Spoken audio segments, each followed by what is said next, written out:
that puts this president who spent so much time on the campaign trail talking about how how he wanted to be different than Donald Trump when it came to immigration issues. I mean, it just puts you guys in a really awkward place, doesn't it? I have to say, Michael, I take.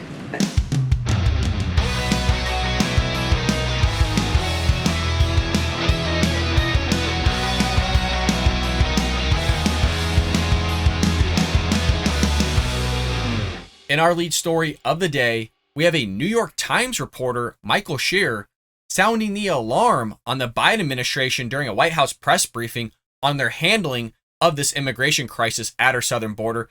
As always, folks, support the show by hitting that like and subscribe button, as well as leaving us a short, sweet comment down below, and just taking a brief moment to double check and make sure that bell icon actually says all notifications, to make sure that YouTube didn't in fact go inside your profile and change it without you knowing, because they are prone to do some shady stuff around here. Your help and support would be greatly appreciated. With that being said, let's go ahead and roll into the tape. Just following up on the border, I spent a long time covering immigration stuff during the Trump years. I never saw more damning quotes from immigration advocacy groups and human rights groups during the Trump years as I saw yesterday towards this administration. Just reading one to you, Eleanor Acer, who's one of the leading advocacy people, heads up a refugee group, called what the president did yesterday a humanitarian disgrace. And that was echoed across the board in literally scores of emails I got from every humanitarian group. What does the administration say to the overwhelming consensus from people who advocate on behalf of asylum seekers and refugees and migrants that what the president did yesterday was a humanitarian disgrace? Well, obviously we take a different view. What we would say is that this is a president who understands that safe and legal immigration into this country is a key cornerstone of our own security and prosperity, and that he is advancing ways to improve those legal pathways to entry. I mean, he dramatically increased the number of refugees that we're willing to take in from nations in the hemisphere. He also improved the process by which people seeking asylum can do that in, again, a legal, safe way. We're also... That safe and legal way is them just coming across the border illegally, seeking asylum, which majority of them don't actually meet the requirements to seek asylum. Will fly you out in the dark of night into the interior of the country and say, goodbye to you.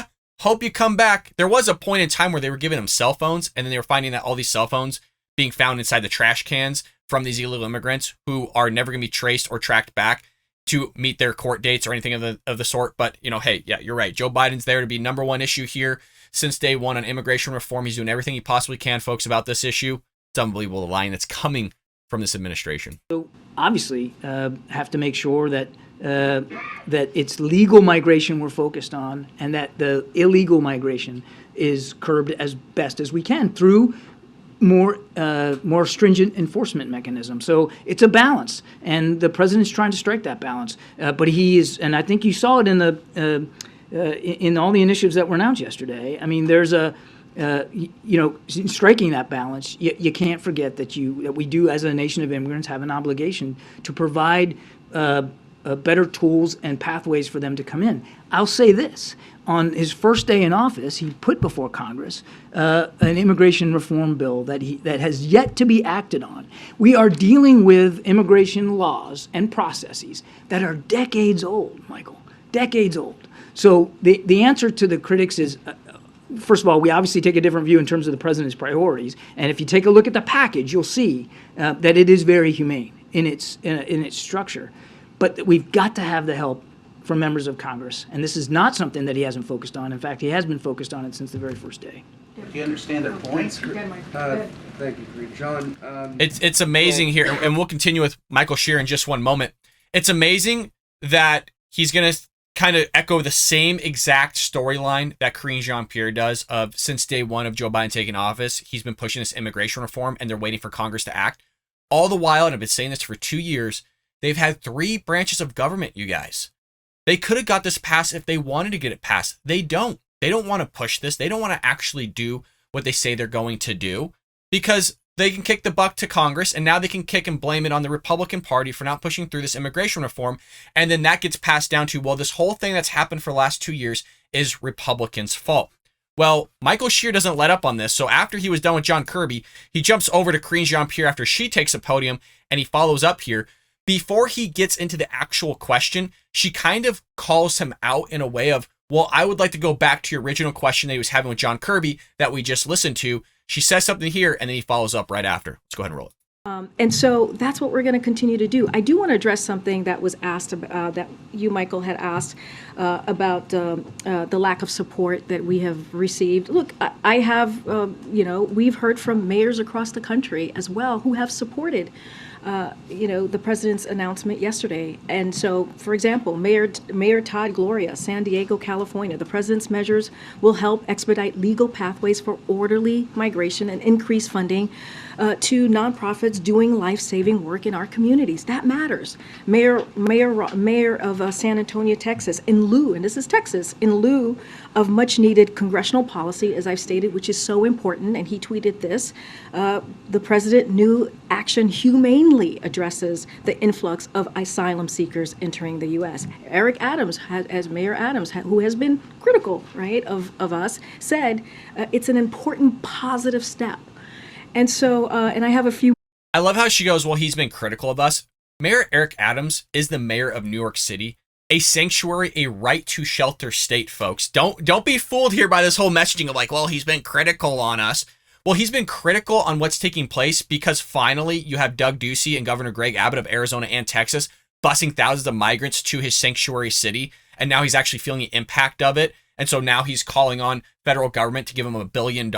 So again, don't be fooled by this whole messaging of like, oh, well, if they've been criticizing us somewhat. You named 3 people, almost all 3 of those people, if not all 3 literally, are Democrats. So it's such baloney and hocus pocus, a bunch of smoke, and just a little magic act of her sleight of hand there with this comment. Unbelievable. More. The Denver mayor, the Washington, D.C., Muriel Bowser, and also Democrat, Mayor Lightfoot. Democrat, They all Democrat. have said they support the president's actions, and I think that's important to note as well. All Democrat. Look, we know there's more work to do. We absolutely know that. And what the president is doing is he's using the tools in front of him right now to address a really critical and important issue. I guess if I could just, I'm sorry, Sure. but Yeah. since you've raised Yeah, I know, since I called you out, Michael. I mean, the advocacy folks in the community of people who are lawyers and advocates and humanitarian experts, what they would say is the president is using the tools, and he's using them in a harsh and unbalanced way. I mean, I think John referenced trying to balance these issues, and yes, that's true. But they would argue that the impact in terms of sort of the long-term functioning of the asylum process in the country is extraordinarily negative, and